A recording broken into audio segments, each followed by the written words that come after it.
کہ 15% کہتے ہیں کہ پرانے اتحاد کو ترجیح دینی چاہیے۔ عوام بھی رمز شناس ہیں، انہوں نے یہ فیصلہ دیا ہے۔ ہارون صاحب، سوال میں نے سہیل صاحب کے سامنے جو رکھا تھا اسی سے جڑا ہوا سوال آپ کے سامنے کہ سی پیک کے بعد کیا جو ہماری ملک کی خود مختاری ہے وہ متاثر ہونے کا کوئی خدشہ ہے؟ دخل اندازی بالکل خدشہ ہے، وہ تو اصل میں ڈیپینڈ کرتا ہے۔ دیکھیں سی پیک تو ساری قوم چاہتی ہے، اس میں کوئی چیزوں کو ہینڈل کرنا ہوتا ہے کس طرح۔ نالائکی ہماری ہوگی۔ دیکھیے دو آدمی سودا کرتے ہیں کسی طرح پہ کسی بھی سطح پر تو زیادہ سے زیادہ مفاد حاصل کرنے کی کوشش کی جاتی ہے، جیسے سہیل صاحب نے کہا۔ ہم پہ منحصر ہے نا اپنے قومی مفادات کی کس طرح حفاظت کرتے ہیں۔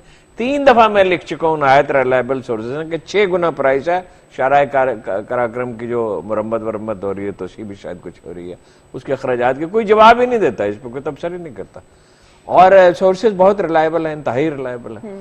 ہم کس طرح معاملات کرتے ہیں؟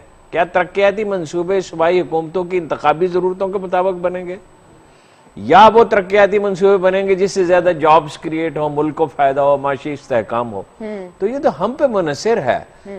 کوئی بھی نعمت جو ہے وہ زحمت بن جاتی ہے۔ بارش برستی ہے، اس سے بڑی کیا نعمت ہے، مگر اگر وہ بارش جمع ہو جائے اور جوڑ بن جائیں اور بیماریاں پھیل جائیں تو کیسے بدلتی ملکی مفادات سے ہم آہنگ ہوگی خارجہ پالیسی؟ میں صرف یہ کہوں گا کہ جو فورن پالیسی چیلنجز ہیں ہمیں اور بہت زیادہ ہیں، اس کے لیے ایک بہت نہایت اہم ضرورت ہے کہ یہ جو ہمارا داخلی پرابلم اور خلفشار بنا ہوا ہے یہ جلد سے جلد حل ہو۔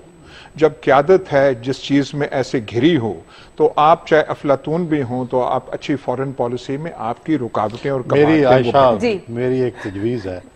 ہمارے ایاز امیر صاحب بڑی دیر پارلیمان میں بھی رہے، الیکٹڈ جو ایم این اے بھی رہے، ایم پی اے بھی رہے، اور ہمارے جو شعبہ صحافت ہے اس کے بہت بڑے دانشور ہیں، اور خارجہ پالیسی پر ان کا بڑی ایکسپرٹائز ہے، اور اسی لیے آج ان سے کسی نے اختلاف نہیں کیا۔ میری تجویز بات گمانی ہو تو پھر ایسی بات میری تجویز یہ ہے کہ پاکستان میں وزیر خارجہ کوئی نہیں ہے، اور ایاز امیر جیسا کوئی امیدوار نہیں ہے۔ 3 ہفتے آپ اصل میں یہ چاہتے ہیں حضور 3 ہفتے تو آپ کی پرپوزل یہ رہی ان کا احتساب کیا جائے، اب وہ احتساب بھی میں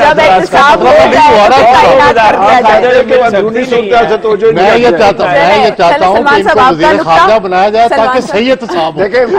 عائشہ میں یہ سمجھتا ہوں کہ جیسے یہاں پر بات ہوئی ہے کہ ہم اس وقت تاریخ کے ایک نازک موڑ پہ کھڑے ہیں، پاکستان کی علاقائی اہمیت بڑھ رہی ہے، صورتحال حساس ہے، لہذا پارلیمنٹ کو بروئے کار لایا جائے۔ جب بھی آپ خارجہ امور کے حوالے سے کوئی ایشو پارلیمنٹ میں لے کے گئے ہیں، درست رہنمائی ہوئی ہے، یمن کا ایشو تھا یا آج کی صورتحال ہے جو قطر اور سعودی عرب کا کنفلکٹ ہے، اس میں بھی ان کی جو ریزولوشن ہے بڑی مؤثر ہے، لہذا پارلیمنٹ کو بروئے کار لایا جائے۔ اچھا کلیہ، اچھی پالیسی لائن آج کے تھنک ٹینک سے ہمیں ملی۔ اسی کے ساتھ پروگرام کا وقت ختم ہوا چاہتا ہے۔ آپ کے فیڈ بیک کا انتظار رہے گا اگلے پروگرام تک کے لیے۔ اللہ نگہبان۔